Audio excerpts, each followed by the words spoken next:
Good morning.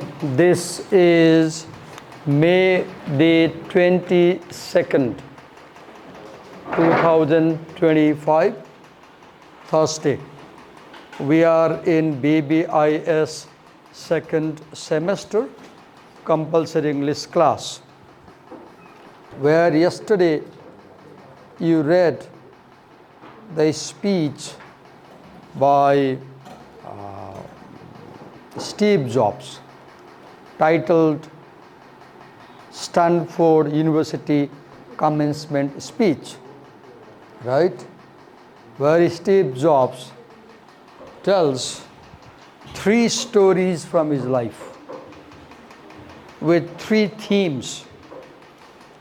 The theme of the first story is connecting the dots, which means you should learn from your past experiences and plan your future accordingly.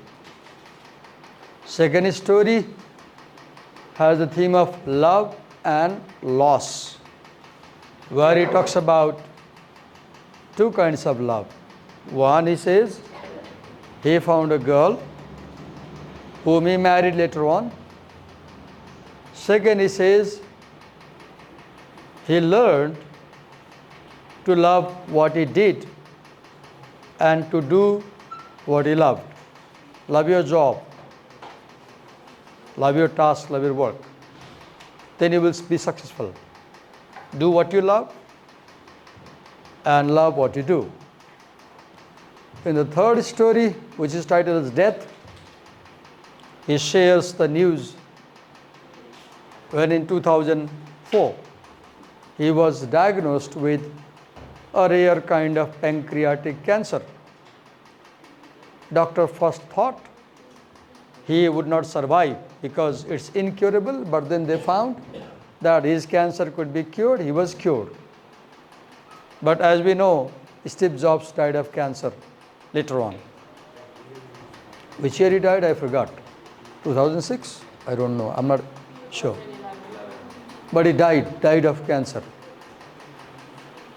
And there he says in the third section that if you want to make right decisions in life, great decisions in life, live your life as if today was the last day of your life and tomorrow you are going to die.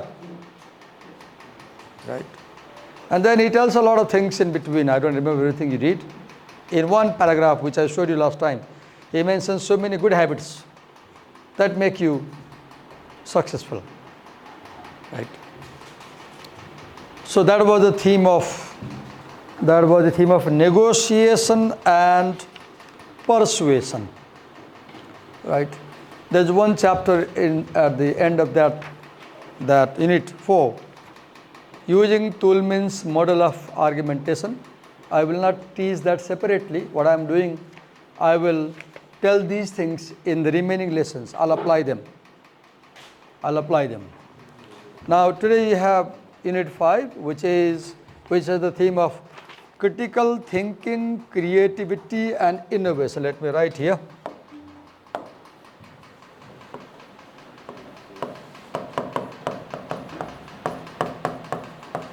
Critical thinking,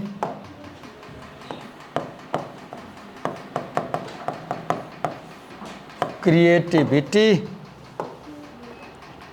and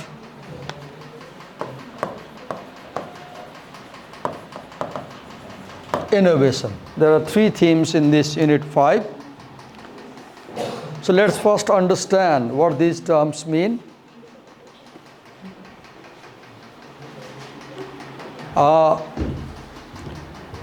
Critical thinking is a very important idea.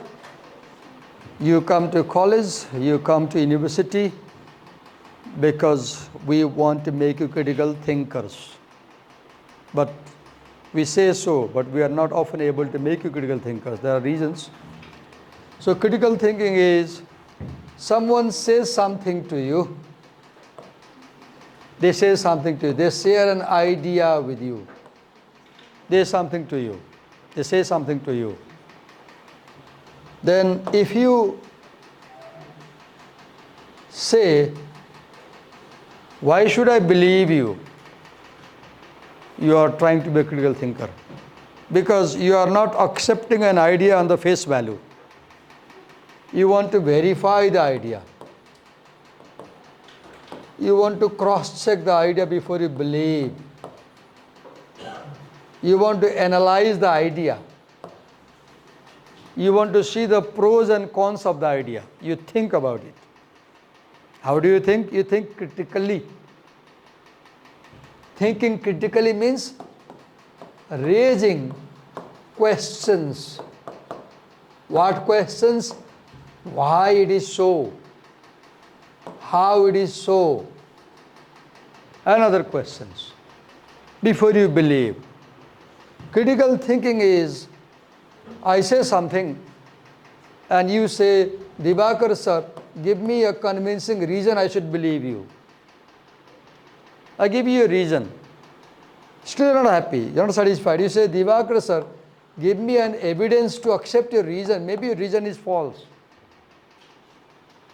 So you're looking for reason, evidence, you're looking for other aspects. You are postponing believing. You will believe, but later on. You will believe only when you cross-check the reasons and evidences that support the idea. If I say the sun rises in the west. Right now, I'm in a class, I'm a geography teacher, and I teach you. Dear students, the sun rises in the west. If you are gullible, you will say, yes, sir. But if you are a critical thinker, what you will do? You will use your observation. Before you believe me, you will use your observation. And you will say, no, Divakar sir, I guess we are facing eastward in our classroom. As I peep from the window, I see the sun is rising from that direction. So you are wrong. The sun doesn't rise from the east. It rises from the west, it rises from the east. What are you doing? You are bringing your experiential verification to cross-check my claim. You are a critical thinker. But if you don't bring your experience, you don't bring your sensory knowledge, you don't bring your perception, eyesight to cross-check what I say and you believe, you are not a critical thinker. If you are a critical thinker, you won't be cheated in life. You won't be deceived in life by other people. But if you are not a critical thinker, people can easily cheat you. So critical thinking is more objective, more factual, more questioning, doubting. Doubt, the word doubt. Being skeptic. There is a beautiful essay, 2-page essay. Sometimes you might like to read a wonderful essay by a great philosopher. Is it Bertrand Russell or Carl Sagan? I forgot, one of them. The essay's name is The Burden of Skepticism. Just 2 pages, I guess. Burden of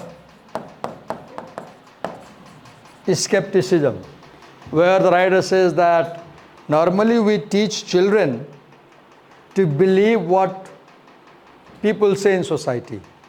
We teach children to believe what people say in society. The writer says, but we should teach children to doubt what people say in society. Because if you begin in society with the belief, you will be easily cheated, deceived. But if you learn to doubt everything, you will be rarely cheated and deceived. Because you will question. What do you do when you doubt? You question. You raise finger. You examine. You analyze. You say, why should I believe you? What is the proof? Give me the proof, you say. And if I give you proof, you even examine the proof also. Is it good proof or false proof? You spend some time deliberately thinking about the issue. Then you accept or reject. So what happens? Critical thinking is activating your thinking before you decide. That is why there is a subject in management. I don't know if it is in KU, it is in TU. The subject's name is critical thinking and decision making. There is a subject, critical thinking and decision making. If you use critical thinking before you make any decision, your decisions will be mostly accurate and they will bring good result for you. But if you do not apply critical thinking means seeing both sides, seeing pros and cons before you take a decision, right? Imagining situations, imagining being in that situation and then seeing what will happen if I take this decision. Role playing, it is so many things, right? Okay, so we have a chapter which is taken from the book Originals by Adam Grant. I mailed this book to my son this morning and I said, "Pada, राम्रो छ, तिमी PhD गर्ने मान्छे, idea चाहिन्छ, पढ." And he said, "Goa एउटा किताब किनेर झोलामा बोकेर हिँडेर 4 महिना भयो, पढ्नै भ्याउँदिन." I said, "Okay, त्यसो भए जहिले भ्याउँछु उहिले पढ्नु." I recommended my son to read it because it's a wonderful book. What the book does? It teaches you how to be original thinker, how to invent things, how to innovate new ideas, new objects, new goods. You are commerce people, you are business people. You will do business tomorrow. You will manage people, you will run factories, you will manage factories. You will be managers, HR managers, other managers. You will take a lot of decisions. So how to make sure that you produce new goods, new ideas? This book teaches this thing. Adam Grant, right? And this title, Creative Destruction, where does it come from? What does it mean first? What does it mean first? Creative destruction means challenging the status quo. You challenge the given. You challenge what is there. You challenge the rule. You challenge the system. You challenge the situation. You reject what is available and you think new things. Then you create. Being creative means being unhappy with what you have. I'm teaching this way. I'm lecturing right now. This is teacher-centered class. How can I be creative? The first thing is I should say, oh, that's not a good way of teaching. Then I will think about options.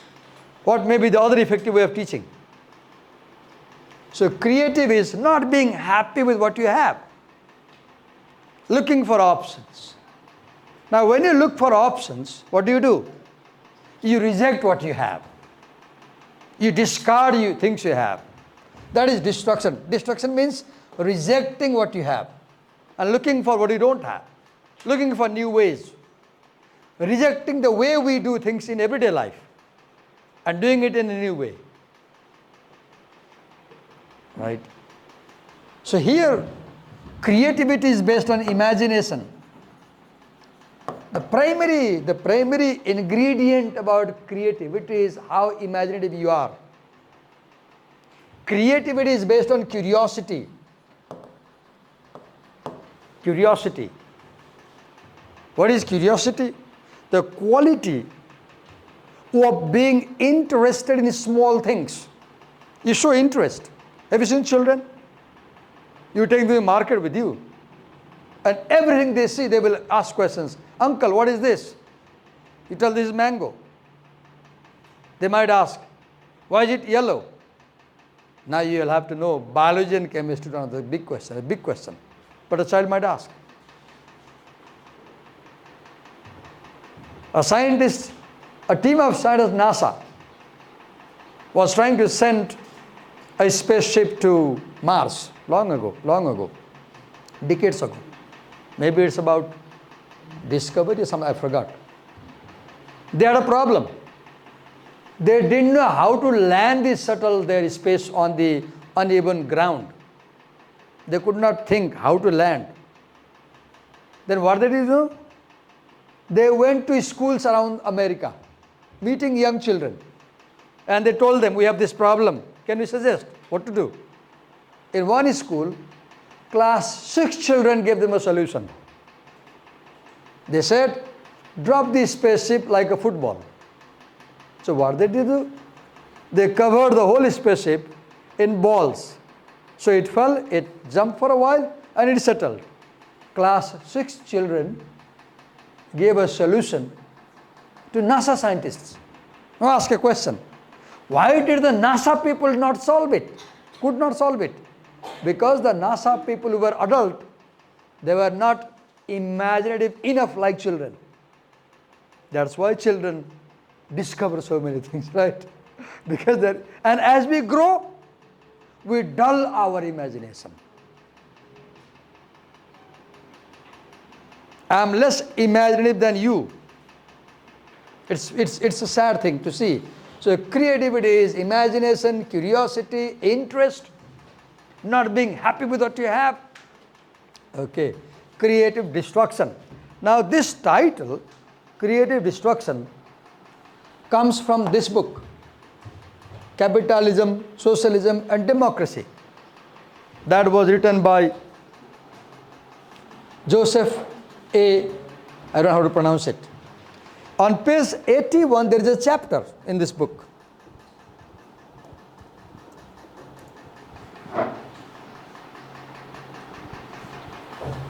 Chapter 7, part 2. The process of creative destruction. This is a book about economics and development. I haven't read the chapter, but I asked Google Gemini to summarize the chapter for me, and I know something what is there. The gist of this thing is that creative and destruction. If you want to develop, you have to replace the existing things. Suppose you feel like this room is not good for education, classroom running, it's not good. Then what is necessary now? You must destroy this room. Without destroying this room, you can't build another room here. That's why destruction is part of creativity. Destruction is part of... Now, what do you destroy? You destroy the old to bring in the new. Physically, you destroy this classroom, the old classroom, to make a different design classroom. It is another meaning. You destroy old ideas to bring in new ideas. That's why there is a saying. There's a word unlearning. Unlearning. What does unlearn mean? Unlearn means disposing the old ideas in your brain which do not work, so that new ideas can come in. If you do not dispose old habits, old ideas, old perspectives, old ways of looking at things, you won't get new perspectives, new ideas. No. So first you have to unlearn the old learning, so that you can begin with new learning. Right? Now we come to the chapter. So as you explain this chapter, what I'll advise you that you get into the story. There is a story about 4 or 5 students who create a company of billions of rupees from scratch. The students are so poor. One of them has glass with broken frame, and he has no money to buy a new glass because it's so expensive. And let's call the presenter now. We'll listen to them and try to understand what is in this story. And the presenter, let's see if she can explain things and tell us what is creative in this story. What is so creative? How are these students creative? So let's invite You want the camera to be closed? Okay, give me a piece of paper. Is it? Okay, just a minute. Just a minute. So we are covering the camera lens to make sure that she doesn't appear on the camera. Here you are. So let's invite Miss Sonia Deuzu. Use this clip. There is the pen. And now take the class.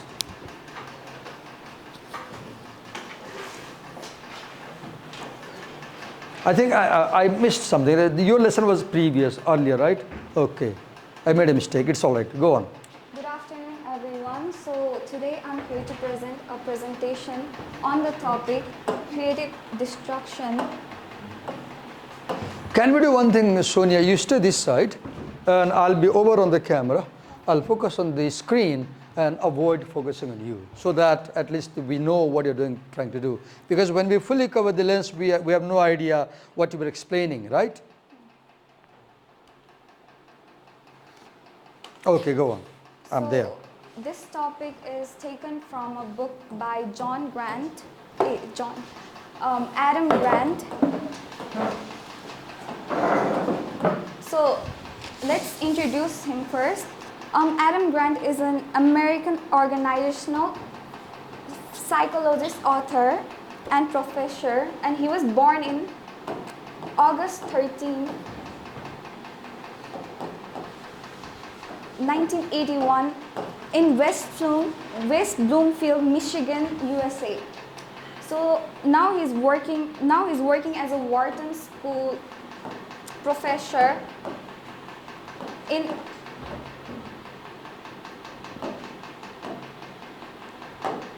the University of Pennsylvania.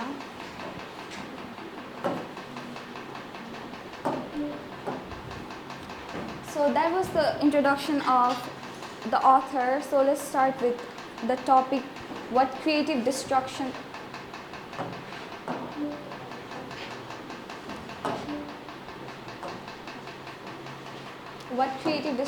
is. So a creative destruction is bold innovation. As she explains, you're supposed to note down things. It is a bold innovation that breaks down old to build something new and better. Do not touch in two places.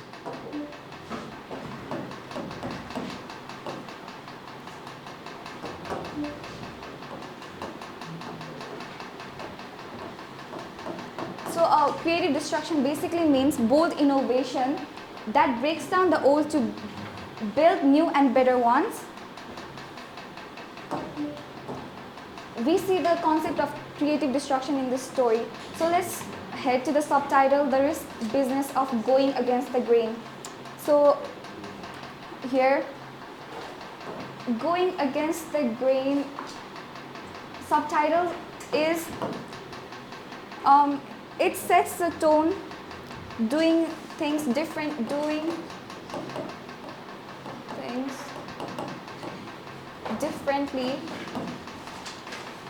than how it is normally done.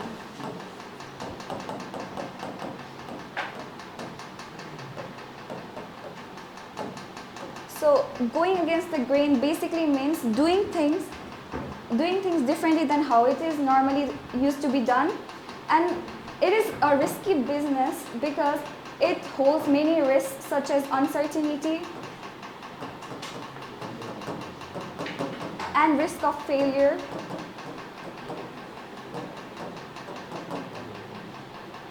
So this is the risk of going against the grain. That means doing things differently than how it is normally done, but it also holds uncertainty and risk of failures. Then we head to this quote here, the reasonable man adapts to the world and the unreasonable one persists to trying to adapt the world to himself. Therefore all progress depends on the unreasonable man. So a reasonable man adapts himself to the world, but an unreasonable one persists to trying to adapt the world to himself. This here means that the unreasonable man tries to change the world for himself rather than changing himself for the world. Therefore, all progress depends on an unreasonable man because he pushes himself for change. So here we can take an example of Steve Jobs. He decided to create something, iPhone or Mac, instead of submitting himself to the idea of previous phones or like previous phones. So let's start with the story.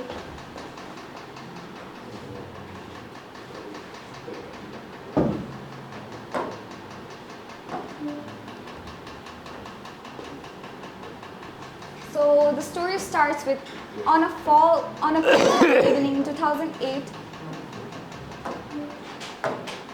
On a cool fall evening in 2008, 4 students set out to revolutionize an industry. So here is the term revolutionize. Revolutionize means radical change.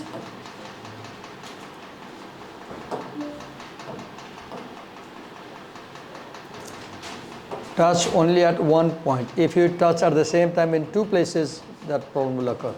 Radical change or drastic change. Here we see 4 students set out to drastically change the industry. Here with here the industry is eyewears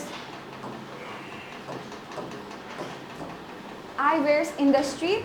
Here we see 4 students set out to revolutionize an industry. So basically set out to drastically change an industry which is eye lens or eyewears industry. Buried in loans, they had lost and broken eyeglasses and were outraged at how much it cost to replace them.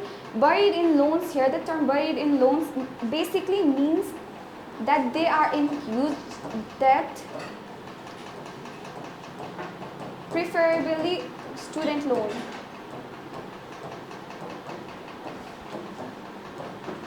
We see that the 4 students here are in a huge debt, preferably student loan, and they had lost and broken eyeglasses and were outraged at how much it cost to replace them. So we see the concept of here at how much it replaced to cost them. Basically rejection of how they rejected the idea of buying new glasses because they did not think it was worthy of buying such glasses in that much amount of money. One of them had been wearing the same damaged pair for 5 years. He was using a paper clip to bind the frames together even after his prescriptions changed twice. He refused to pay for pricey new lenses. One of the here a person is wearing the same damaged pair for 5 years and he was wearing a paper clip to bind the frames together. So basically here we see the idea of desperation and how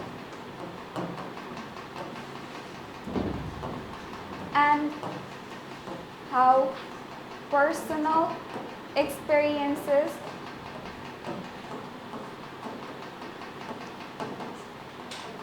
lead to innovation.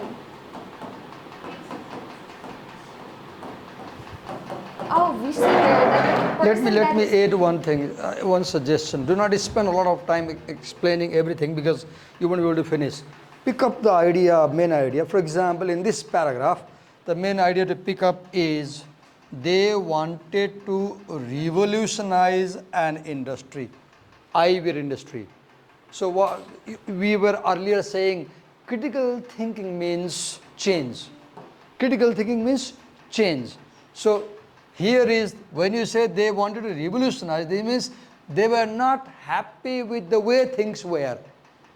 They wanted to change the things. So how do you develop? You develop when you want to change the things. If they were happy with the same, They will buy expensive glasses and put on. But what, look here, what they see, he refused to pay for pricey new lenses. You refuse the status quo. You challenge the given. You try to change the given. That is what develops you. So do not read line by line everything. Pick up main idea and then move ahead quickly, because we need to finish Here in this class. In the second paragraph, there is basically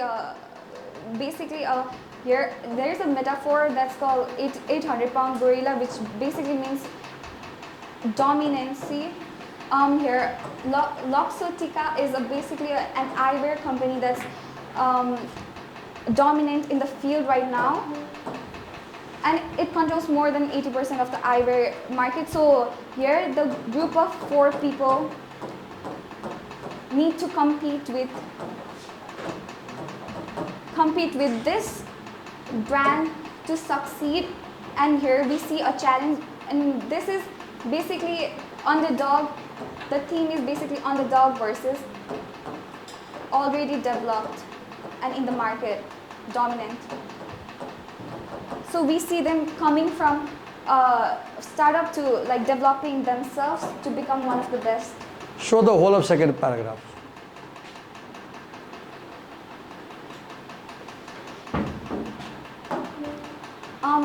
Here we see the influence of Japo. Here we see the influence of Japos, which is an shoeswear company that like changed themselves into online selling one, and they get influenced by them too. In the third paragraph, we see them casually mentioning it to their friends, but like their friends are like we're blasting them with scorching criticism. Here, criticism means feedback.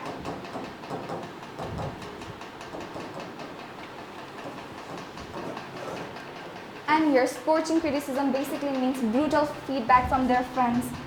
Okay, just a minute. The title of this chapter is Creative Destruction, right? Let me show that happening here. So they wanted to topple Luxottica, the giant that was controlling 80-90% of the market, right? They wanted to destroy the existing company. See, creative destruction. Destruction, you have to finish what is there, what you don't like. You have to destroy things you don't like. So they don't like this company because it's so expensive. They are buying so expensive. So they have to destroy, right? Topple down. How do they destroy? Now look, creativity. One meaning of creativity is observing how other people are doing and learning from them. One meaning of creativity is observing how others do things and learning from them, copying them, imitating them. Imitation is also creativity, but not imitating verbatim, but modification, adaptation. People make movies from novels. Have you seen? That's not imitation, that's adaptation. Look how it is happening here. Look here. They saw Zappos, footwear company. What was Zappos doing? Zappos had just started selling shoes online. You need to test your shoes, I don't know what to call, try. You try before you buy the shoes, right? But you can imagine how do you try in online process? But they took a risk. Zappos took a risk. See the meaning of what is creativity? Creativity is taking risk by going in a new way. So Zappos took a risk, and these students learn from Zappos. If Zappos can take a risk by selling shoes online, why can't we take a risk by selling glasses online? But they had a bigger problem, because shoes you can buy without trying, but glasses, power glasses, you must try before you buy to match your requirement. But what is the point? Creative destruction. To destroy the existing giant, they use this creative idea of imitating online selling done by Zappos. As he's presenting, I appreciate your effort. I highly appreciate, but as a teacher also, I'm observing you very carefully, and I'm trying to see your limitations, right? So your limitations are, you are not so skilled to get the ideas from the paragraphs. It's all right, your students. Go on. Go on. Your scorching criticism is basically very brutal feedbacks, very harsh and dismissive. And we see that in this paragraph that their friends are not helping them in initial efforts when they're starting their startup.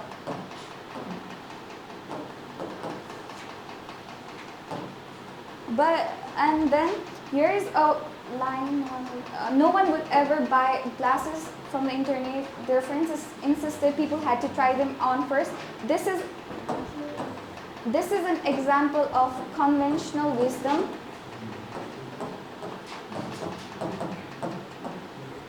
Where it is to be said that a person needs to try on the glasses first before buying it. Could you explain the idea of going against the grain in this paragraph? You said that the idea that we should try the shoes before we buy is conventional wisdom, right? Yeah. So the idea that we need to try the glasses before you buy, that's also conventional idea, wisdom, right? Yeah. So how do they challenge this conventional wisdom? They took the criticism, but they also took entrepreneurial risk to do their go through their business and actually do it. Okay, they challenge this conventional. Look, what is conventional wisdom? As you said, conventional wisdom is stay over there. Stay over there. Where was the line you saying? People had to try it. Yeah, people had to this. This is conventional wisdom. People have to try shoes before they buy. People have to try glasses before they buy. Online they can't try, so they won't buy. Conventional wisdom, given wisdom.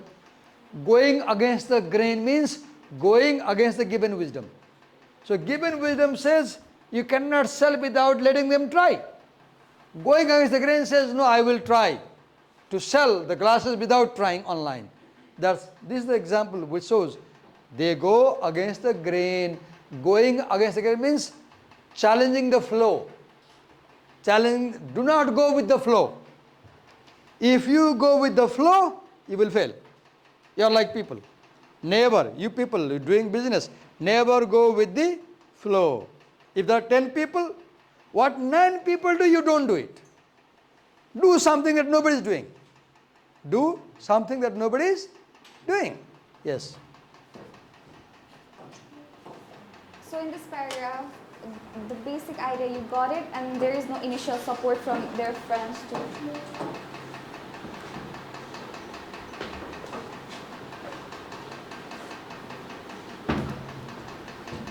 None of the students have a background in e-commerce and technology, let alone in retail, fashion, or on apparel. They lack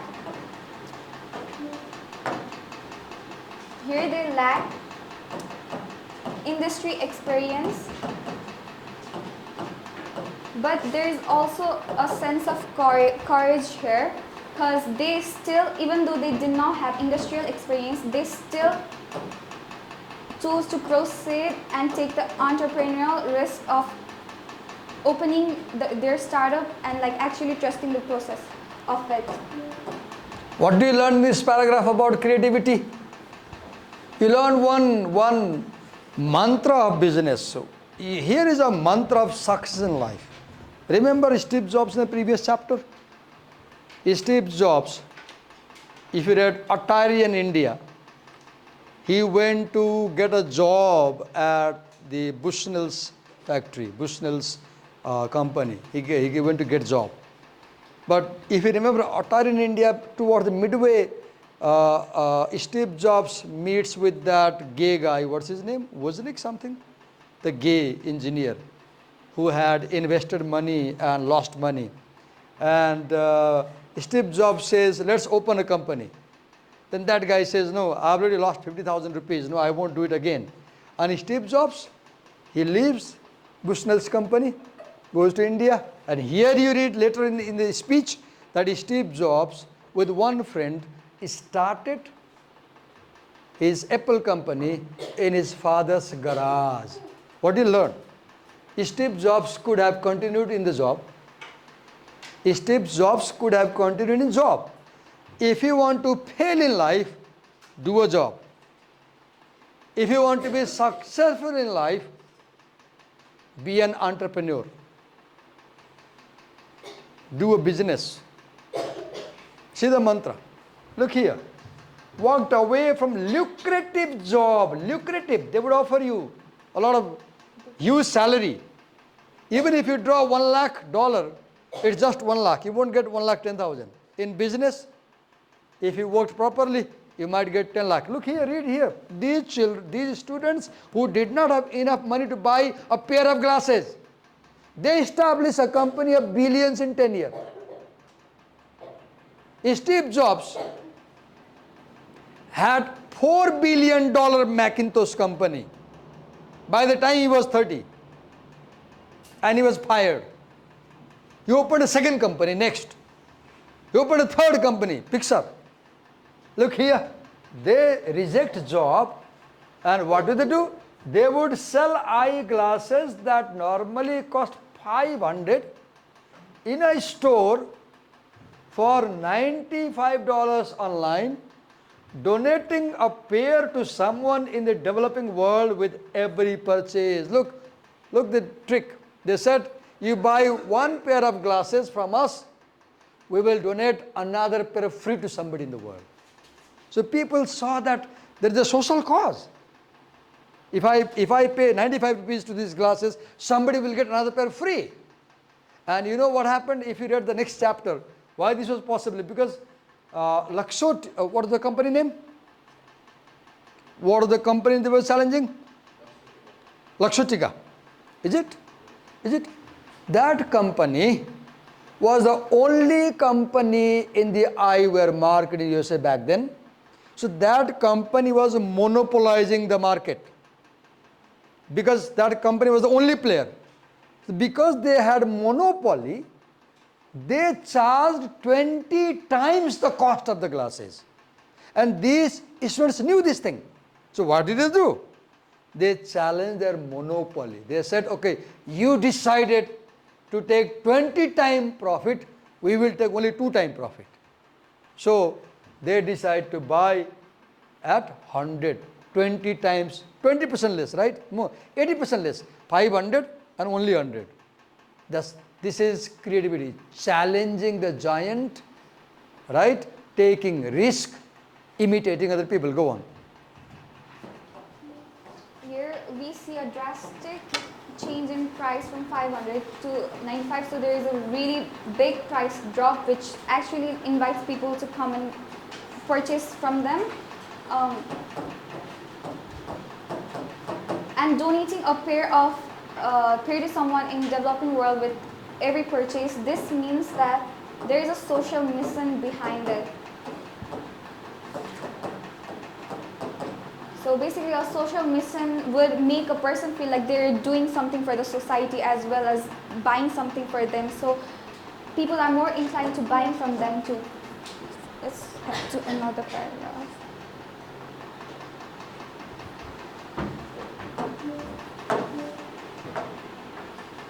The business dependent on a functioning website. Without one, it would be impossible. Here we see the difficulty of a startup and how scrappy the startup was when they first made it, but they still had the determination of making it work. So they managed to get it online at 4 a.m. when they had to launch in February 2010. We see determination and the hardship of opening a startup here. They call the company Warby Parker, combining the name of 2 characters created by the novelist Jack Kerouac, who inspired them to break free from the shackles of social pressure and embark their adventure.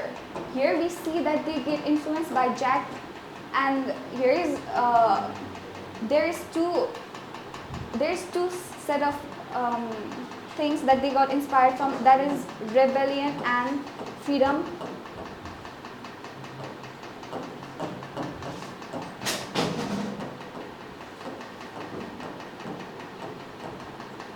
They admire his rebellious spirit, infusing it into their culture, and it paid off well. Can you explain what is so creative in that paragraph? If you remember the story Dawn by Phil Knight, how Phil Knight named his company Nike. He says he had gone to Greece and there he was at the temple of Delphi, I guess, or some other temple. There he saw the carvings, and in the carvings he saw the Nike goddess of victory. And in that carving, goddess was sitting on the chair like this. See how companies are named. They are not named overnight out of blue. Names have history. So he saw the goddess, young, beautiful lady sitting with nice dress, and she was kneeling, bending down to tie her laces. She was tying laces. She saw this, and Phil Knight saw this image. And that was the goddess of victory. Instantly decided, she will be my company name, Nike. Story behind company name. Here you see, what is creativity? How does he name his company? Pay attention very carefully. Look here. He reads, he has read a novel. That's why I say, you must read a lot. By Kerouac. And the novel had characters. One was Warby, another was Parker. There were two characters. How were these characters? These characters wanted to be free from social shackles, social pressure. They wanted to embark on adventure. They were very rebellious. From these characters, they were inspired to rebel the society, to take adventure, to take risk. What inspired these four students to take such a huge risk? These characters. That's why we should read novels. Because they may give you a look, they got the idea of a company from a novel. This is creativity. Being inspired and learning from others. What is creativity? Learning from others. Go on. One meaning of creativity is learning from others. Learning from what you read. You go on. In the fourth paragraph, you see that the students are expecting small expectations from their startup, but through media coverage, from GQ calling them the Netflix of eyewear, them giving media coverage. They get exposure. Yeah, if right? they get exposure. They get market exposure. The GQ magazine lists them, writes about them. Yes, go on. And they hit their target for the entire first year in less than a month, selling out so fast that they had to put 20,000 customers on a waiting list. So here we see that the very importance of media coverage. 20,000 customers on waiting list. Oh God. And they achieved 1 year's quota in 1 month. Go on. Here we see the importance of media coverage and exposure towards small startups like this. Okay. Media coverage, importance of media in business success. Fast forward 5 years. Fast forward to 5 years, the company that they have launched has become the world's most innovative companies, winning the title over very big companies like Google, Nike, and Apple, with over 50,000 employees. Here we see the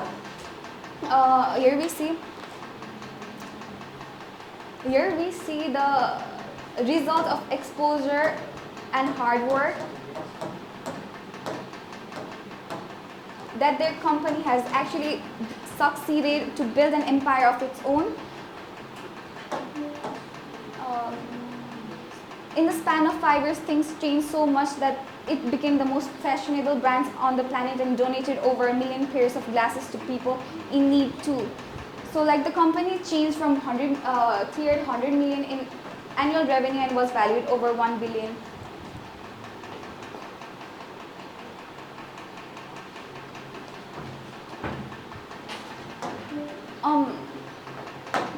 So back here we see the speaker having some kind of regret for not investing in Warby Parker when he was initially offered. So here we see lesson and regret from the speaker. Could you go down? There is a second commentary. Read that commentary fast. Scroll up. There is a commentary on this story. Yes, here, from here. Yes, years ago. Read it very fast. They will listen. Just read. Original 80 No, years ago.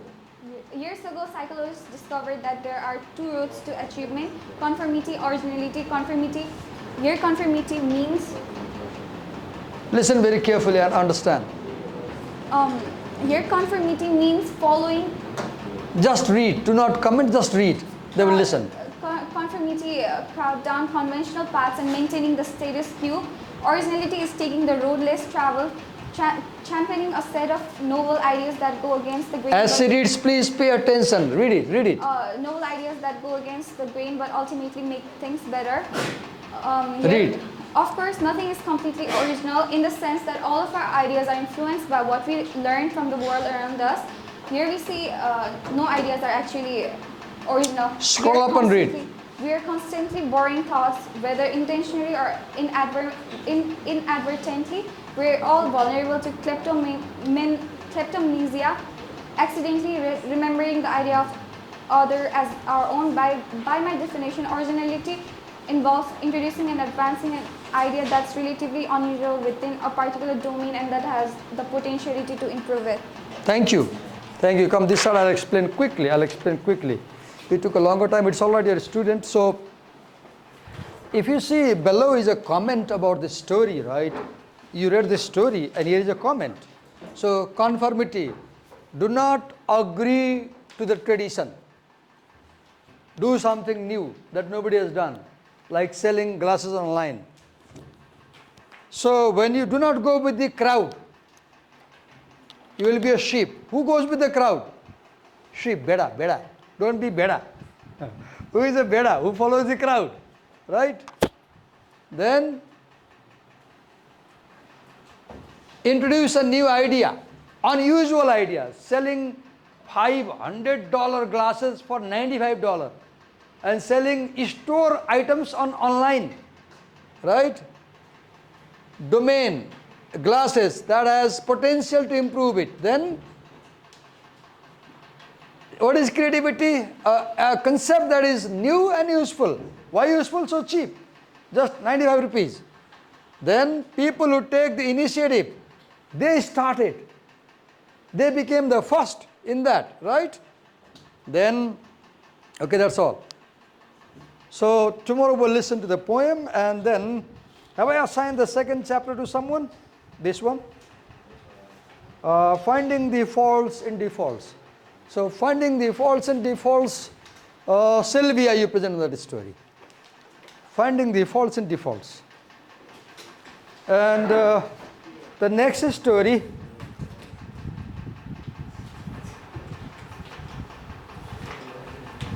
the two faces of ambition. The two faces of ambition you present. The two faces of ambition. Thank you so much for today.